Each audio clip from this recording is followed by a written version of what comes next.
Nos encontramos aquí en Espíritu Santo, en esta área natural protegida del archipiélago de Espíritu Santo, en el Ámbar 3 con el capitán Mike McGettigan. Mike, thank you for having this conversation with us. How many years you've been traveling to the Sea of Cortez? I've been in the Sea of Cortez since 1973. We're talking about more than 40 years. We are. What changes you have been in the Sea of Cortez, basically in the Baja California Sur coast?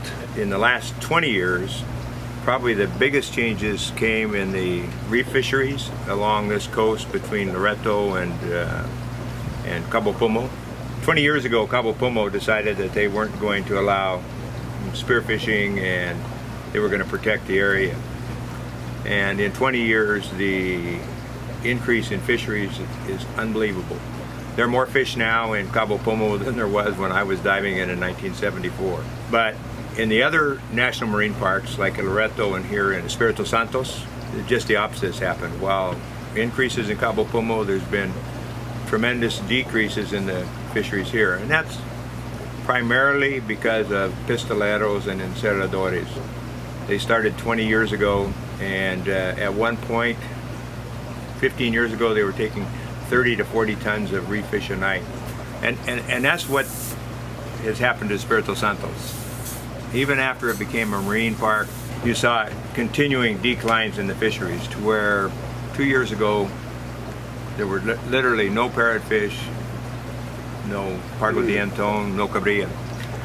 So in the last year, there's been a strong movement called Espiritu Santos as parte de Haiti to change that, to put a vigilance plan in place that would stop the illegal fishing at night.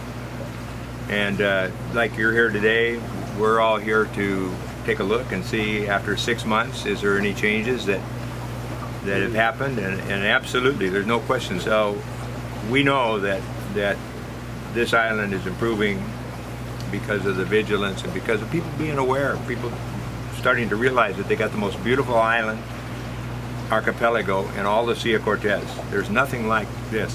When I got here 40 years ago, this time of year in May and June, the ocean would be boiling with small tuna. There were tuna everywhere, there were birds everywhere. Now you look around, none of that exists anymore. So I feel that this is going to be the next Cabo Pomo. There's no question the fish are coming back, and if the people in the town care about this island and there's vigilance, the authorities are doing more and more. ROC has a vigilance program out here. What is ROC? ROC is Red de Observatorio Ciudadano. It's a citizen-funded vigilance program that's working extremely well now. And I think in another year you're going to be amazed at what the differences you see in this island. Now, the practice of these pistoleros is forbidden.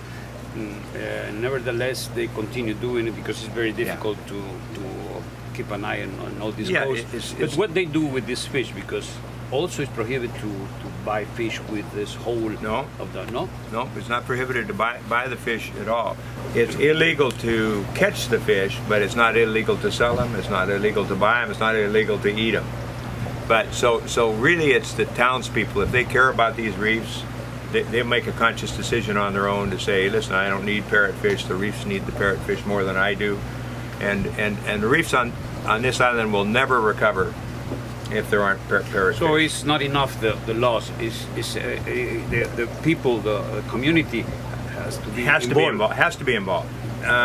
They're being involved right now. All the restaurants in La Paz no longer sell parrotfish, but because there is a campaign, no? Right, there's a campaign. The Espiritu Santos as parte de Haiti campaign is definitely working. The restaurants are behind it. Mega, Chedraui, and Walmart don't sell parrotfish anymore, and you're definitely seeing more parrotfish out here, right? I mean, it's a sea change. What is the importance of the parrotfish? Parrotfish is the one fish that cleans the reef. If you don't have parrotfish, then your reefs look like these did 2 years ago, where they're just algae-covered rocks. They look like there's a layer of mud and algae on them. And the parrotfish eat that, and when the parrotfish clean off the reefs, the soft corals come back and start to grow. So if you want them back, you're going to have to leave the parrotfish alone. I know there has to be another Cabo Pomo soon, or there's no future at all for the Sea of Cortez. Some of the problems, without a doubt, are the fleet, the commercial fleets for shrimps. From Sinaloa, they took all the fish and they throw it away because they're just looking for shrimps. Trawl nets. What do you think about this? Well, I mean, it's a disaster. The Pacific fleet of shrimp boats ended up being about 4,000 shrimp boats. And I mean, the devastation that they brought in the Sea of Cortez is unbelievable. Talking about the sport fishing species, what happened with the Dorado? By 1985, 1986, the fleet of small pangas from the mainland, from Guaymas, were coming over here and landing in Guaymas daily 80 to 100 tons of Dorado. And one of the panga longliners told me that they quit by 1988, that there just weren't enough Dorado left. That's a long time ago. So now, the last two tournaments, the big East Cape shootout for Dorado. 2 years ago, it was won by a Dorado that weighed 5.6 kilos. Last year, it was won by a Dorado that weighed 5.2 kilos. 2 years ago, there were 85 boats fishing for 3 days to catch a Dorado no bigger than this for a tournament win. They're gone. Will they come back? If any fish could come back, it would be a Dorado. But the other thing I see, there's no more sardines. And when the sardines were gone before, the anchovies replaced them. Now I don't see anchovies, I don't see sardines, and it's been since 2012 since I've seen any volume of sardines in the southern sea. Mike, anything you want to add?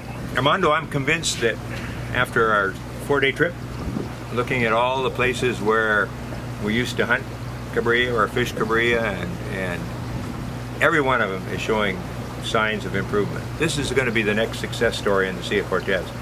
If you can do it here, if you can duplicate Cabo Pumo here in La Paz, then you can replicate it in a marine park in Loreto next. I mean, if you can do it in a big city like La Paz, get the citizens involved, and take care of this amazing island that has 60,000 visitors a year, then the future is bright. Thank you very much, and thank you for having us in the Ambar 3. It's always a pleasure, Armando.